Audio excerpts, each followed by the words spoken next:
বোলপুর বিধানসভা কেন্দ্রের ইলামবাজারে বাম এবং আইএসএফ জোটের উদ্যোগে এক বিশাল জনসভা অনুষ্ঠিত হয়। সভায় উপস্থিত ছিলেন ভাঙড়ের বিধায়ক নওশাদ সিদ্দিকী। জনসভাকে কেন্দ্র করে সাধারণ মানুষের ব্যাপক উৎসাহ উদ্দীপনা লক্ষ্য করা যায়। মাঠ জুড়ে উপচে পড়া ভিড় ছিল চোখে পড়ার মতো। মঞ্চ থেকে বক্তব্য রাখতে গিয়ে সিদ্দিকী বিজেপি এবং শাসক দল তৃণমূল কংগ্রেসকে তীব্র ভাষায় আক্রমণ করে। তিনি অভিযোগ করেন রাজ্যে দুর্নীতি বেড়েছে এবং শিক্ষা, স্বাস্থ্য, পানীয় জল সহ বিভিন্ন মৌলিক পরিষেবায় সাধারণ মানুষ বঞ্চিত হচ্ছেন। বিশ্বখ্যাত ব্যক্তি নোবেলজয়ী অমর্ত্য স্যার, তিনি এই কালের শিকার হয়েছিলেন।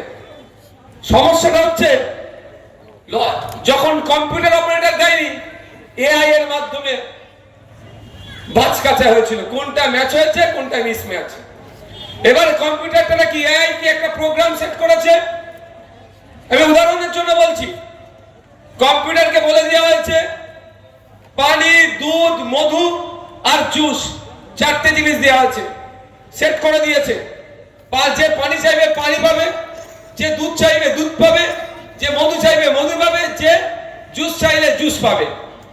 সব যদি 10 লিটার করে রেখে দেওয়া হয়েছে মানুষের সার্ভ করার জন্য। ম্যাক্সিমাম মানুষ পানি চেয়ে পানি 10 লিটার খতম হয়ে গেছে, শেষ। কিন্তু দুধ আছে, মধু আছে, জুসও আছে।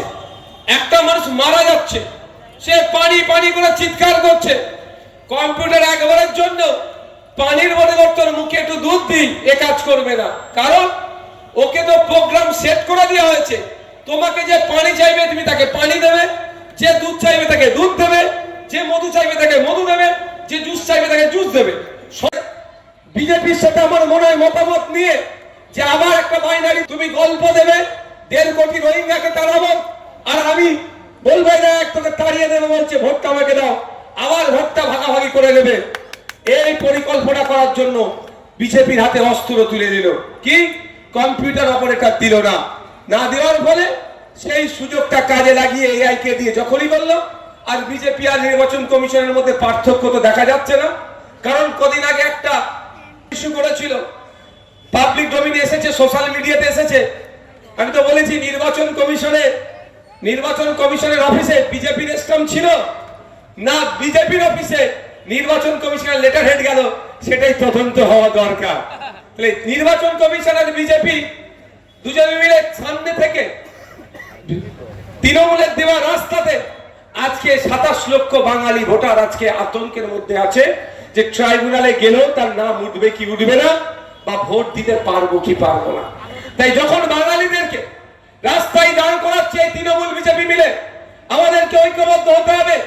যেই বাঙালির নাম আমরা গর্বের সাথে নেই, আমাদের অমর্ত্য সেন স্যার, তাকেও যারা ছাড়েনি, এই নোংরা খেলাতেও তাকে যারা স্বীকার করেছে, আমাদের সময় এসেছে এই বোলপুরের মাটি থেকে নয়, ইলামবাজারের মাটি থেকে নয়, পশ্চিম বাংলার গলিতে গলিতে থেকে এই বিজেপি নামক এবং তৃণমন্ত্রীর দলকে আমাদেরকে বিতাড়িত করতে হবে।